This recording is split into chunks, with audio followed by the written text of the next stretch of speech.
How to get your transactions from your Westpac Online Banking into a spreadsheet.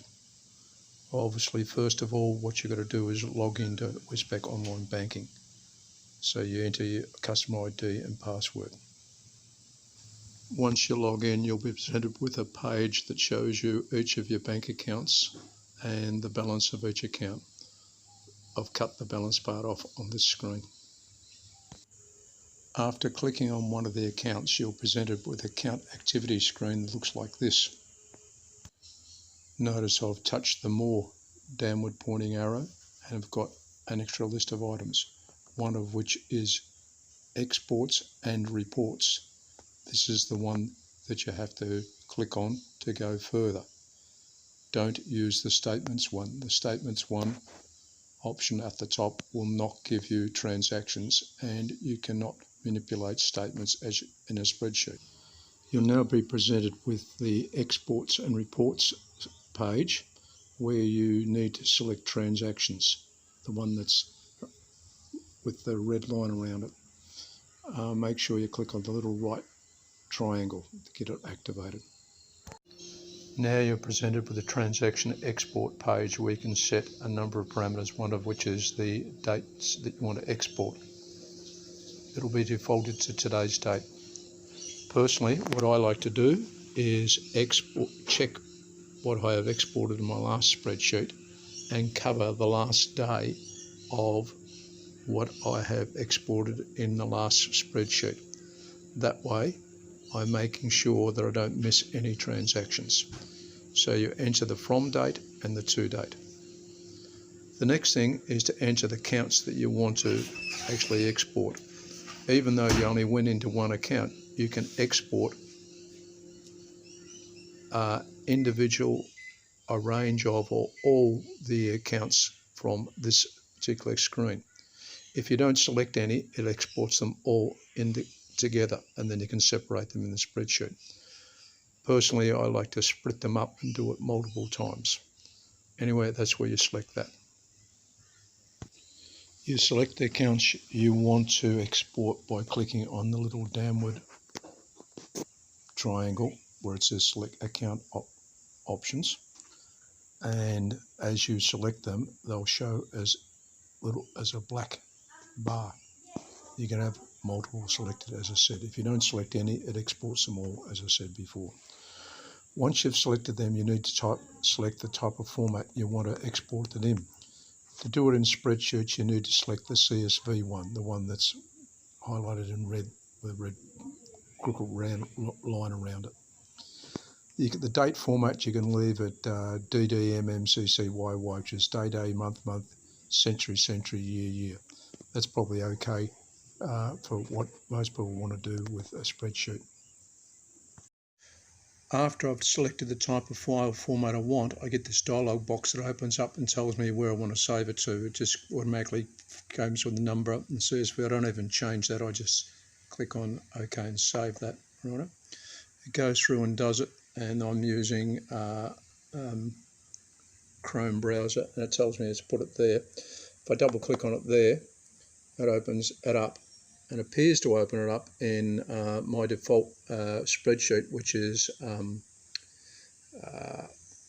Open Office Calc. Right? And if I go to Open Office Calc here and I click on that,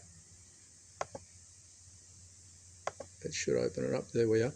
And it comes up and asking a few more questions in relation to how it wants to import the data. Right? What I've found, because I've done a number of things, one of the things is it doesn't do the date in the right format. So what I do is click on the date, and rather than the column type being standard, which means it'll only give it as a text field, I change it to, rather than text, to date in day, month, year format is the format I want. Day, month, year. I click on that. Right? It changes to day, month, year, and that's all okay. I'm right with that. I click on OK. All right. And then it brings it in to a whole new spreadsheet. One of the things is, what it does is it gives me a fair amount of information, which is the bank account, the date. I notice the date's not wide enough, so I just click and drag that a little bit wider. Okay, It gives me a narrative, which is, you know, the text of what it's all about, what the debit amount, credit amount is, and, you know, their categories. It's always all other in the case of credit card transactions. However, in my particular case, it's not quite the right way round. I started doing this 20 years ago, and the other bank that I had, which was ANZ Bank, had their format as date, amount, narrative, not date, narrative, amount. So for the last couple of years, I've had to change it around. So if I want to do that, very easily done in a spreadsheet. All I do is I want the date and the amount. So I just click there, say, click on that column, say I want to insert a column to the left. All right. Okay, inserts a column. I go get the amount column, which is debit there. I click on that, right click and say I want to, what I want to do is I want to cut it out, all right, cut there, go back to column C again, click on there and say I want to paste, and there we are. All right, so now it says date, amount, narrative, except for the credit amount, which will be there, which is the payment I make, in which case I just move that one across. All right. The other problem I also have is this is the banks in their wisdom, or the Westpac Bank anyway, in its wisdom decided, you know, so it goes from the 6th to the 3rd, to the 5th to the 3rd, the 4th to the 3rd. In other words, they're in reverse order from the latest one to the earliest one, which isn't the way I want it.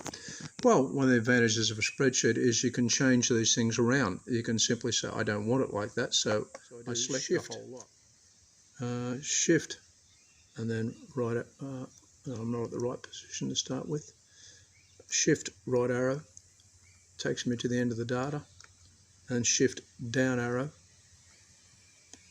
Shift Control down arrow, sorry, takes me to the end of the data, selects the whole damn lot, which is a quicker way of doing it in a spreadsheet rather than having to press the up and down arrow keys all the time. All right, so now I want to go to a function in data. Go to data there, go to sort, right. I want it column B, which is the date.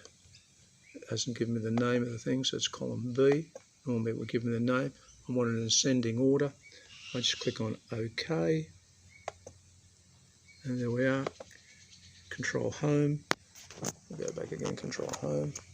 It takes me, and now I notice it starts at the 30th of the 1st, 30th of the 1st, 31st, etc. Now the reason I did this, hopefully I will have done it on a previous video, is I always start the day of the last transaction I had on my spreadsheet. So in my previous spreadsheet, I already had the 30th of the 1st, right? So that's all done. So I'm going to start now on the 31st of the 1st, and I only want to take these rows from here downwards and copy them to the spreadsheet where I have all the data in. So I'm not starting from the first one, which is date one. I can virtually start at any date, but I'm going to start in this case the 31st of the 1st, and then I'll Shift Control down arrow, right? Boom, there we are. Except for the last row, I'll do Shift up arrow 1. Okay, so I want to copy all that data, so I've highlighted all that. Right, didn't do it all wrong. I would normally copy that, Control C to copy that, all right, and then I go to another spreadsheet, which is where I want to put the data, my credit card payments. I go to the end of it, whoops, good, and then I just paste it in there. I've already pasted it in for those dates, so that's the way I would do it. I normally do Control V and paste it, cut and paste to put the spreadsheet for the last month's transactions into a spreadsheet which I have, which has got 20 years worth of transactions. That's how I get the transactions from the bank into my spreadsheet and have an ongoing spreadsheet that's gone for 20 years. Any questions, email me. So that's how I get all my bank transactions from the Westpac Bank into a spreadsheet. I do a lot more with it after I've finished that, so I'll make a couple of other videos that show what I do after I've got the transactions into a spreadsheet and how I can manipulate them and what I can do with them. So there will be a follow-on from this video, and I should put the link to those other videos in the text part below this video in this current video. Other than that, if you've got any questions, email me.